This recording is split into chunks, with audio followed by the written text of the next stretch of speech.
Magandang araw, gabi o anumang oras kung nasaan ka man ngayon. Ang mga videos ng tanong at dokumento ay mga piling istorya na maaaring totoo o katang-isip lamang. Ang aming layunin ay simple lang, maging inyong libangan o kaya kahit papaano ay meron kayong matutunan. Ang kwento ni Elisa Lam. Si Elisa Lam ay isang 21-year-old na Canadian. Isang ordinaryo at masunuring anak. Katulad ng mga kabataan na kasing edad niya ay nangangarap si Elisa na magandang buhay para sa hinaharap.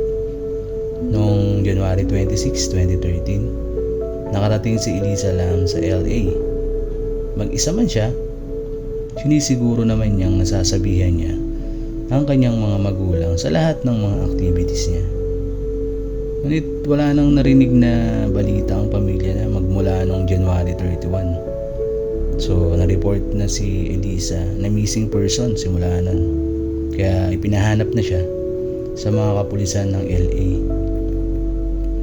Na mag-imbestiga ang mga pulis na may mga surveillance footages silang nakita sa Cecil Hotel.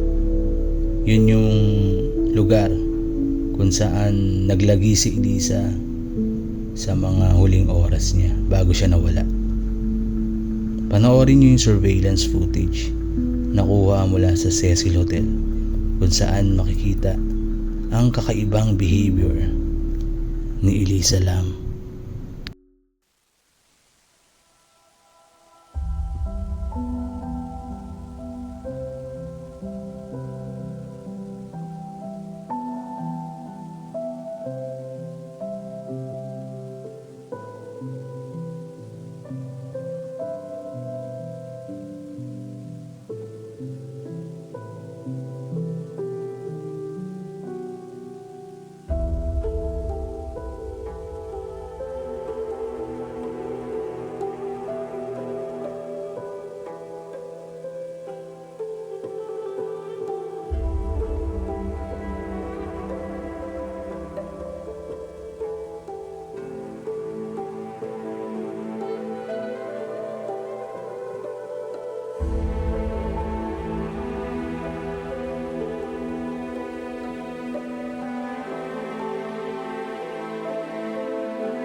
Ang mga kakaibang behavior ni Elisa Lam ay naging palaisipan sa mga pulis, pamilya at mga kaibigan niya. Maraming espekulasyon ang lumabas gaya ng pagkakaroon niya ng problema sa pag-iisip, pagkakaroon niya ng third eye at kung ano-ano pa. Kung ikaw ang tatanungin, ano sa palagay mo ang maaaring paliwanag sa napanood mong surveillance video footage? Mga ilang linggo ang lumipas. Nagreklamo ang mga customer ng hotel dahil sa hina ng pressure at kakaibang lasa ng tubig. At nang chinek ng maintenance ang water tank, ay tumambad ang katawan nang wala ng buhay na si Elisa Lam. Salamat mga kaibigan. Hanggang sa susunod na videos. Tandaan, lagi mag-like, mag-comment, mag-subscribe sa aming channel. Isang napakalaking tulong sa katulad kong independent content creator. Salamat po!